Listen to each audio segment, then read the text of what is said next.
the third and fourth quarter, I thought our guys really came together and played well. I thought defensively we did some really good things with the turnovers, and the interceptions and turnovers. I thought Bolton with the 14 tackles did a heck of a job, and our third downs were incredible. So great pressure up front. It starts there.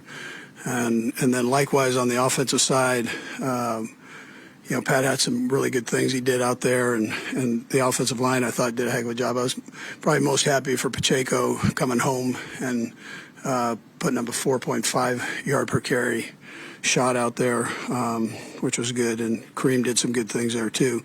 Thornton, great to get him involved in the game plan.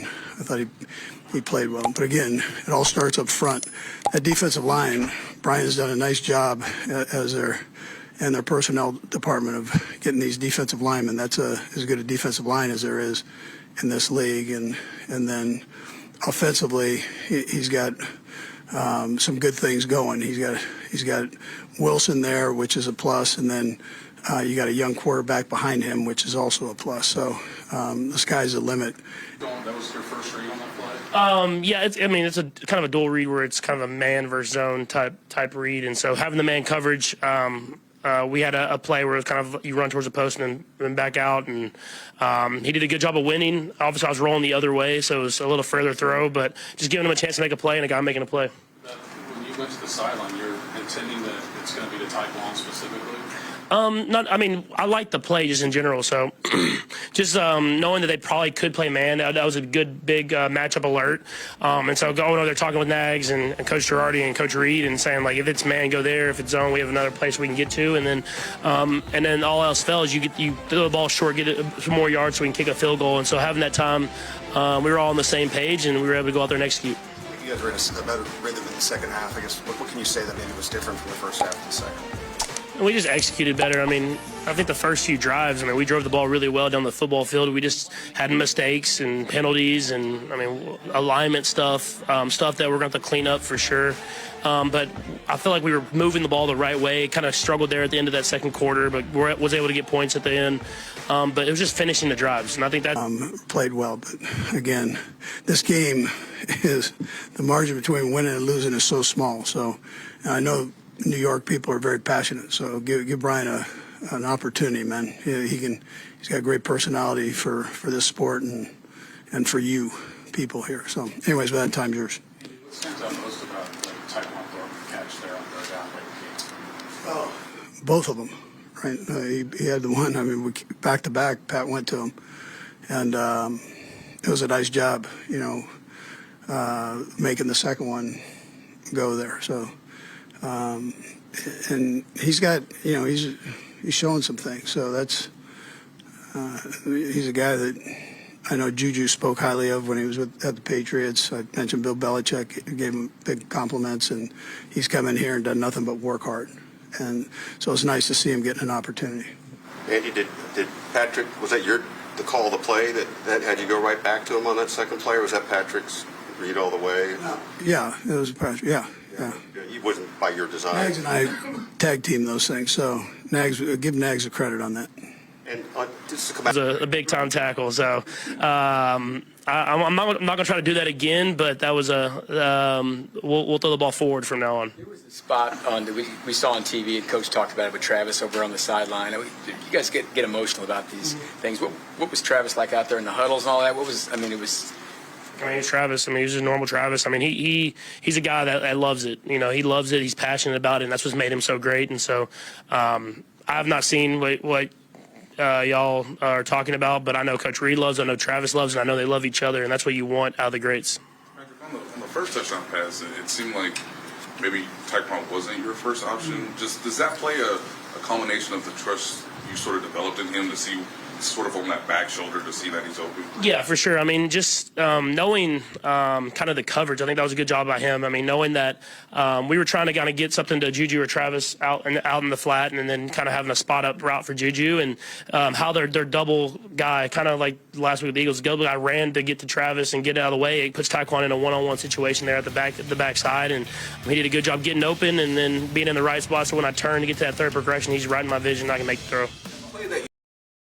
There are games that flicker and fade, erased by time and the relentless pace of a long season. Then there are nights like this one, a game that doesn't just live on in the record books, but in the hearts and stories of everyone who witnessed it. The Kansas City Chiefs' electrifying duel with the New York Giants at MetLife Stadium wasn't just about the final score. It was a night of drama, resilience, and the kind of football that makes you fall in love with the sport all over again. The air in East Rutherford was crisp, the kind that hints at winter, but still carries the last whispers of autumn. MetLife Stadium, usually a fortress of the Giants, pulsed with anticipation. Fans in blue filled the seats, waving banners and chanting, determined to remind the Chiefs that this was hostile territory. But the Chiefs hadn't come to New Jersey just to participate. They came to prove a point. From the opening kick, it was clear this wouldn't be a shootout. The first quarter was a test of nerves and discipline, both teams probing, searching for weaknesses, but finding only resistance.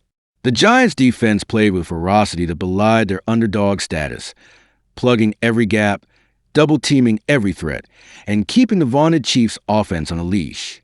Patrick Mahomes, the Chiefs' wizard at quarterback, found himself hurried, harried, and forced to improvise early and often. Yet, through the chaos, one figure stood out: Travis Kelce. It wasn't just his size or athleticism that drew attention. He moved with a confidence that suggested he was playing chess while everyone else played checkers. He ran his routes with precision, lulling defenders one way before breaking the other. Every catch seemed to come at a crucial moment. And each time he moved the chains, the Chiefs' sideline grew louder, more animated.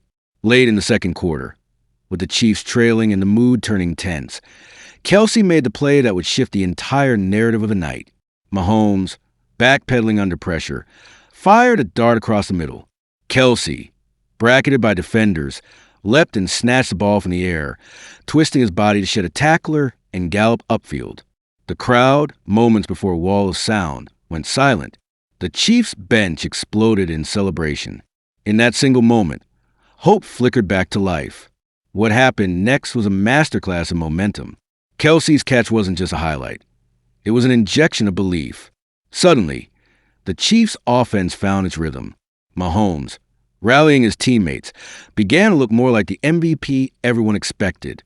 The offensive line stiffened, receivers found open space, and the running game finally found some daylight. On the other side of the ball, the defense fed off the energy, tightening their coverage and forcing the Giants into mistakes. But it wasn't just the stars making plays. Players you rarely hear about, special teams gunners, backup linemen, rookie corners, stepped up in pressure moments. Every inch gained or lost felt magnified. Every decision scrutinized by the thousands in attendance and the millions watching at home. Still, whenever the Chiefs needed a play, they looked to Kelce. His final stat line was gaudy: over 100 yards receiving, several clutch third down grabs, and the kind of presence that doesn't show up in a box score. But the numbers only tell part of the story. What separated Kelce on this night was his uncanny sense for the moment. When Mahomes was flush in the pocket, Kelce found a soft spot in the zone. When the offense needed a spark, he broke a tackle and turned a short gain into a game changer. When the team huddled up, searching for answers, he was the voice of calm and confidence. And then there was Mahomes. He made mistakes. Yes, a wild lateral here, an ill-advised throw there. But when it mattered most, he refused to let his team falter. After a broken play nearly gifted the Giants a turnover, Mahomes scrambled, dove on the loose ball, and wrenched it away from a defender. The sideline erupted. That play didn't go in a highlight reel, but it sent a message. This Chiefs team was built to fight. As the game wore on, the Giants refused to back down. Their quarterback, battered but unbowed, led a gutsy drive in the third quarter, tying the game and sending the fans into a frenzy. For a moment, it felt like momentum might shift again. But the Chiefs, drawing on the lessons of a long season, kept their composure. They bent but didn't break. A key interception by the Chiefs secondary in the red zone stymied the Giant hopes and brought the Kansas City faithful to their feet. When the final whistle blew, the scoreboard told only part of the story. Kansas City had won, yes, but what lingered was a sense that something special had happened. In the post-game press conference, Andy Reid, the Chiefs' legendary head coach, was typically understated. But when asked about Kelce, his voice softened. Travis is the heartbeat of this team, Reid said. He's not just a great athlete. He's a leader, a brother, a guy who raises everyone's game. Tonight, when we needed him, he was there. That's what makes him special. As the players filed out of the locker room, high-fiving teammates and hugging family members, the mood was buoyant. But underneath the celebration was a deeper truth. Nights like this, forged in adversity and sealed by belief, don't come around often. They're the games that teams build on, the memories that fans carry for years. For the Chiefs, the win at MetLife wasn't just 2 points in the standings.